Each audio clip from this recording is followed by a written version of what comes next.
नमस्कार, मैं ज्योति श्रीवास्तव। आप देख रहे हैं सी न्यूज भारत। रुक करेंगे बुलेटिन की ओर। बुलेटिन में आज बात करेंगे लातेहार की, जहां रेलवे थर्ड लाइन निर्माण कार्य में लगे हाईवे पर अपराधियों ने चलाई गोली। आगे बात होगी सोनभद्र की, जहां चोरी के शक में थाने के दीवान ने घर में बंधक बनाकर की मासूम बच्ची की पिटाई। साथ ही अगली खबर भी सोनभद्र से है, जहां आदिवासी बाहुल्य जिले में मनाया गया आदिवासी गौरव दिवस। इन तमाम खबरों पर करेंगे विस्तार से चर्चा। भारत में दिवाली पर्व पर होने वाली मौनिया नृत्य की परंपरा अब विलुप्त होने की कगार पर है, लेकिन दूर दराज के कुछ गांवों में ये परंपरा आज भी बड़े ही सादगी के साथ निभाई जा रही है। ऐसा ही कुछ नज़ारा आज कस्बा सकरार के चौक बाजार में देखने को मिला, जहां पर दिवाली के एक दिन बाद दतिया जिले में स्थित मां रतनगढ़ वाली माता के मंदिर से लौट कर आए चकारा गाँव के लोगों ने बाजार में मौनिया नृत्य कर पुराने दिनों को याद किया।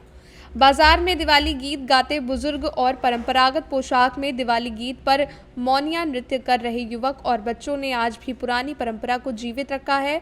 वहीं बाजार के लोग और वहां से निकल रहे राहगीरों ने भी रुककर उनके नृत्य का आनंद लिया और उत्साहवर्धन किया। मौनिया नृत्य कर रहे लोगों ने ये बताया कि आज के डिजिटल युग में बच्चे अपनी पुरानी परंपरा को लगभग भूल गए हैं, लेकिन हम लोग आज भी इस परंपरा को पूरे जोश और उत्साह के साथ निर्वहन करते हैं और आगे भी यही कोशिश रहेगी कि ये परंपरा हमारी आने वाली पीढ़ी भी निभाए।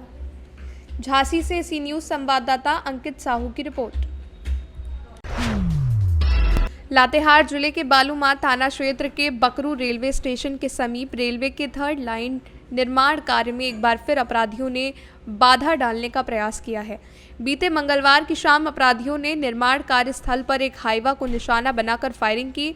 हालांकि इस घटना में किसी तरह का जान माल का नुकसान नहीं हुआ है, लेकिन घटना के बाद कर्मियों में दहशत का माहौल है। वहीं घटना के बाद पुलिस की टीम अपराधियों की गिरफ्तारी के लिए छापेमारी शुरू कर चुकी है। बताते चले कि टोरी शिवपुर रेल रूट का थर्ड लाइन निर्माण का कार्य बुकरू स्टेशन के समीप चल रहा था। इस दौरान हाईवा के माध्यम से साइट पर मिट्टी भराई का काम चल रहा था। इसी दौरान मंगलवार को बाइक पर सवार होकर 3 अपराधी रेलवे साइट पर पहुंचे और मिट्टी ढो रहे एक हाईवा को निशाना बनाकर फायरिंग शुरू कर दी। लगभग 3 से 4 फायरिंग करने के बाद अपराधी वहां से फरार हो गए। इधर घटना के बाद हाईवा चालक ने तत्काल घटना की जानकारी साइट इंचार्ज को दी। साइट इंचार्ज ने इसकी जानकारी तत्काल अपनी कंपनी के सीनियर्स और पुलिस के अधिकारियों को दी। इधर घटना की जानकारी मिलते ही पुलिस की टीम घटनास्थल पर पहुंच गई और मामले की छानबीन करने लगी। लातेहार एसपी अंजनी अंजन के निर्देश पर पुलिस ने पूरे इलाके को सील कर दिया है और अपराधियों की गिरफ्तारी के लिए छापेमारी शुरू कर दी गई है। पूछताछ के क्रम में वाहन चालक ने पुलिस को ये बताया है कि जब वो लोग मिट्टी लेकर जा रहे थे, इस दौरान बाइक पर सवार 3 अपराधी वहां पहुंचे और सामने से फायरिंग करना शुरू कर दिया। हालांकि अपराधियों के द्वारा फायरिंग में किसी को कोई नुकसान नहीं पहुंचा। इधर पुलिस ने घटनास्थल से गोली के कुछ खोखे भी बरामद किए हैं। इस संबंध में लातेहार एसपी अंजनी अंजन ने यह बताया कि हाईवा फायरिंग की सूचना मिलने के बाद पुलिस की टीम घटनास्थल पर पहुंचकर पूरे मामले की छानबीन कर रही है। जल्द ही अपराधी पुलिस की गिरफ्त में होंगे। हम ड्राइवर के साथ बैठे थे तो उधर मट्टी खाली करके आ रहे थे, तो गाड़ी उधर से आ रहा था। बैक में 3 लोग था तो उन लोग पार होगा करके हम लोग रुके थे यहाँ, तो सामने से गोली छोड़ दिया और फिर आगे जाके कुछ दूर रुका था। फिर हम लोग गाड़ी उधर घुमाया और फिर आगे जाके खड़ा किया। कितने बजे घटना है? 4 बजे। कितना गोली चलाया था? 2 गोली चलाए। किसी को लगा क्या? नहीं, गाड़ी में लगा 2 गोली। क्या नाम है तुम्हारा? विजेंद्र घर झावर। कौन सी काम करता है? बगल में हेल्पर करते हैं। हमारा थर्ड लाइन के बगल में हमारा मिट्टी का काम चल रहा था इधर बुकरू साइड में। तो हम तब बालूमठ कैंप में थे जब हमारे पास लगभग 4:30 बजे कॉल आया साइड से कि यहाँ पे हमारा जो हाईवा है, हाईवा के ऊपर आतंकवादियों की तरफ से गोली चलाया गया है। और हम पूछे फिर किसी को कोई नुकसान नहीं हुआ, तो बोले कि नहीं, हाईवा पर थोड़ा नुकसान हुआ है। हाईवा पर 2 राउंड फायर किया गया है और 3 लोग थे जो बाइक से आए थे और फायर करके तुरंत जंगल की तरफ निकल गए। यहाँ पे हमारे 2 स्टाफ थे। उसके बाद वो डर के कारण से अपना पूरा मशीन इधर से हटा लिए और खुद भी साइड से हट गए। कितने की संख्या में थे? हमारा मशीनरीज इधर 5 हाइवा था हमारा और 2 फॉकलैंड था। अपराधी कितने के और अपराधी वो लोग 3 थे जो हमेशा मतलब साइड से जो खबर मिला है 3 लोग थे जो बाइक में सवार थे। पूर्व में किसी प्रकार का कोई धमकी? नहीं, ऐसा कोई धमकी पूर्व में नहीं हुआ। जो गोली चलाया वो किसी तरह का पर्चा वगैरह छोड़ा है? नहीं, कुछ नहीं, ऐसा कुछ नहीं मिला। गोली का खोखा वगैरह बरामद नहीं, वो हमारे पास तो नहीं है, वो प्रशासन। आपका क्या नाम है? मेरा नाम पल्लव दास, मैं साइट इंचार्ज हूँ इधर। माटी खाली करके आ रहे थे तो बाइक से उधर से एक आया, तो बाइक जाने के लिए हम थोड़ा सा धीम कर दिए गाड़ी, उसके बाद थोड़ा सा आगे बढ़ा छोड़। गोली चलाया? के गोली चलाया? बाइक में के लोग था? 3 आदमी था। और किधर भागा थे? इधर भागे जाने समय पर्चा उर्चा छोड़ा? नहीं, कहा कुछ बोला जाने समय? नहीं कुछ नहीं। किस कंपनी का काम करते हैं लोग? साइकिल। क्या नाम हुआ? सोनू कुमार गंज। घर? लातेहार से सी न्यूज संवाददाता मोहम्मद अरबाज की रिपोर्ट। सोनभद्र के अनपुरा थाना क्षेत्र के डिबुलगंज में रह रहे एक पुलिसकर्मी द्वारा चोरी का आरोप लगाकर अपने घर ले जाकर 8 वर्षीय लड़की की बेरहमी से पिटाई का मामला प्रकाश में आया है। आरोप है कि मासूम पर बर्तनों की चोरी का आरोप लगाकर पिटाई की गई, उसे बंद कमरे में पीटा गया। परिवार वालों का आरोप है कि इसकी जानकारी मिलने के बाद हस्तक्षेप करने पहुंचे तो उनके साथ भी मारपीट की कोशिश की गई। कथित पुलिसकर्मी को अनपुरा थाना क्षेत्र में ही तैनात होने का दावा किया जा रहा है। पीड़ित लड़की की मां लीलामती देवी ने कार्रवाई की मांग करते हुए अनपुरा पुलिस को प्रार्थना पत्र सौंपा है। हालांकि पुलिस की तरफ से समाचार दिए जाने तक इस मामले में कोई कार्रवाई सामने नहीं आई है और न ही तहरीर लिखी गई है। पीड़िता की मां लीलामती देवी का यह आरोप है कि उनकी 8 वर्षीय पुत्री पास में रहने वाली अपनी सहेली के घर दिवाली पूजा के लिए गई थी। मंगलवार की दोपहर उनकी बेटी को बुलाया और सोनू नामक कथित पुलिसकर्मी की तरफ से उस पर चोरी का आरोप लगाकर बेरहमी से पीटा गया। मां का आरोप है कि लगभग 2 घंटे तक बेटी को कमरे में बंधक बनाकर पीटा गया। किसी के जरिए उन्हें इसकी जानकारी मिली तो वो वहां पर पहुंची। बेटी को कुल्हाड़ी से वार करने का डर दिखाया जा रहा था। उन पर भी हमला करने की कोशिश की गई। बेटी को किसी तरह से वहां छुड़ाकर मामले की जानकारी पुलिस को दी। उसके पति को भी थाने ले जाया गया, जहां से कुछ देर बाद छोड़ दिया गया। पति के साथ भी मारपीट का आरोप लगाया जा रहा है। क्या नाम है आपका? लीलामती। क्या घटना हुआ है? अरे हमारी लड़की है 8 साल की, वो किसी अपने सहेली संगे 8 साल के दोनों दोस्त थी। एक अर्चना मैडम घर जा रही थी, का कहना की पूजा करने। अर्चना मैडम चली गई थी अपने घर और उसका आदमी है पुलिस वाला। कहाँ पे पदस्थ हैं वो पुलिस वाले? उड़ी थाने का। तो फिर क्या हुआ?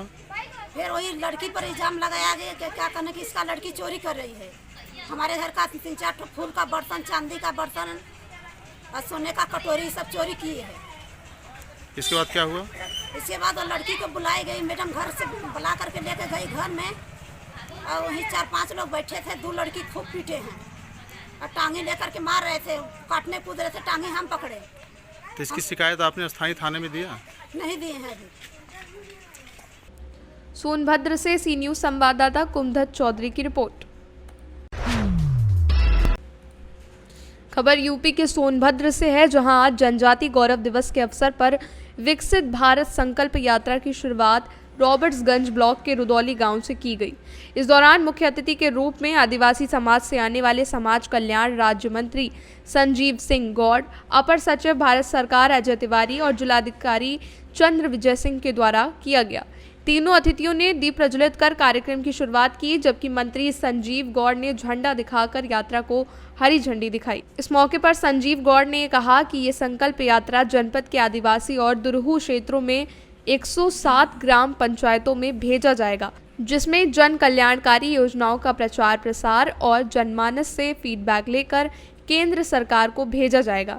ये यात्रा 26 नवंबर तक चलेगी। आदिवासी जनजाति गौरव दिवस के अवसर पर भगवान बिरसा मुंडा को याद किया गया।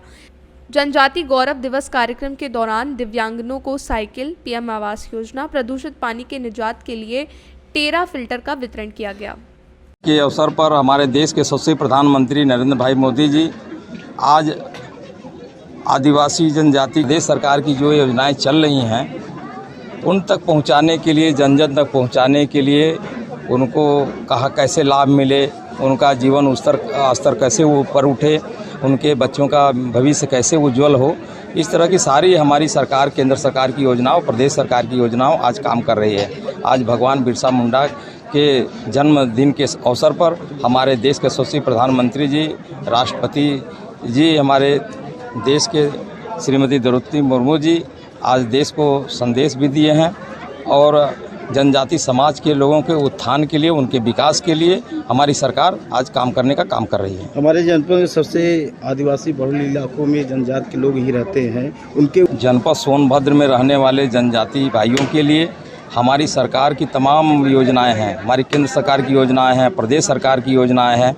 उन तक पहुंचाने के लिए हम लोग कैंप के माध्यम से उनको जो है कि लाभान्वित कराने के लिए हम लोग कैंप लगा करके उनको बताने का भी काम कर रहे हैं और इस योजना का लाभ जनजाति भाइयों को मिल रहा है। सोनभद्र से सी न्यूज़ संवाददाता कुमधत चौधरी की रिपोर्ट। सोनभद्र के रॉबर्ट्सगंज कोतवाली क्षेत्र के लसड़ा गांव में हुड़दंग मचा रहे युवकों को शांत कराने गए पीआरवी के सिपाही की पिटाई का मामला सामने आया है। मनबड़ों ने सिपाही की पिटाई के साथ वर्दी को भी नुकसान पहुंचाया। इसका वीडियो भी बनाकर वायरल कर दिया। वीडियो वायरल होने के बाद पुलिस ने मुख्य आरोपियों को हिरासत में लेकर कार्रवाई शुरू कर दी। बता दें कि रॉबर्ट्सगंज कोतवाली क्षेत्र की पीआरवी टीम को सूचना मिली कि लसड़ा गांव के एक टोले में युवकों का एक झुंड रविवार की रात शराब के नशे में धुत होकर हुड़दंग मचा रहा है। रास्ते से आने जाने वालों के साथ भी गलत व्यवहार कर रहा है। सूचना पर पीआरवी टीम लसड़ा गांव पहुंची, युवकों को समझाने का प्रयास किया मगर वो नहीं माने। इस बीच शांत कराने आए सिपाहियों को युवक ने घेर लिया और उनकी जमकर पिटाई कर दी, साथ ही उनकी वर्दी भी फाड़ दी। पुलिस बल के पहुंचने पर आरोपी भाग निकले। आरोपियों ने मारपीट का वीडियो बनाकर फेसबुक पर अपलोड कर दिया। वहीं मामले की जानकारी होते ही सदर कोतवाली पुलिस ने भी युवकों को हिरासत में ले लिया है। अन्य आरोपियों की तलाश चल रही है। इस मामले में एएसपी कालू सिंह ने ये बताया कि एक आरोपी को हिरासत में लिया गया है, अन्य की तलाश की जा रही है। मामले में करीब 5 से 7 युवक जो घटना में शामिल हैं उन पर केस दर्ज किया गया है। थाना रॉबर्ट्सगंज के ग्राम लिसडा की हरिजन बस्ती में विवाद की सूचना प्राप्त होने पर पीआरवी 4229 पर नियुक्त आरक्षी लालजी पटेल व होमगार्ड चालक राधा कृष्ण गुप्ता मौके पर पहुंचे। दो पक्षों में विवाद हो रहा था। दोनों पक्षों के मध्य बीच बचाव किया गया। बीच बचाव के दौरान दिनेश, विजय, शिव कुमार आदि द्वारा पीआरवी कर्मियों के साथ बदतमीजी की गई। शिव कुमार द्वारा लालजी पटेल के दाहिने कंधे पर दांत से काट लिया गया। इसकी सूचना थाने पर प्राप्त होने पर चौकी इंचार्ज संजय सिंह मौके पर गए और दिनेश और विजय को गिरफ्तार कर लेकर आए। उनके विरुद्ध 151 की कार्रवाई की गई। आरक्षी द्वारा थाने पर प्रार्थना पत्र देने पर संबंधित धाराओं में मुकदमा अपराध संख्या 663/23 पंजीकृत कर शिव कुमार व विजय कुमार को गिरफ्तार कर माननीय न्यायालय भेजा गया है। शेष अन्य अभियुक्तों के विरुद्ध विवेचना प्रचलित है। सोनभद्र से सी न्यूज़ संवाददाता कुमधत चौधरी की रिपोर्ट। फिलहाल के लिए बुलेटिन में बस इतना ही। देश दुनिया की बाकी खबरों को जानने के लिए आप देखते रहिए सी न्यूज़ भारत।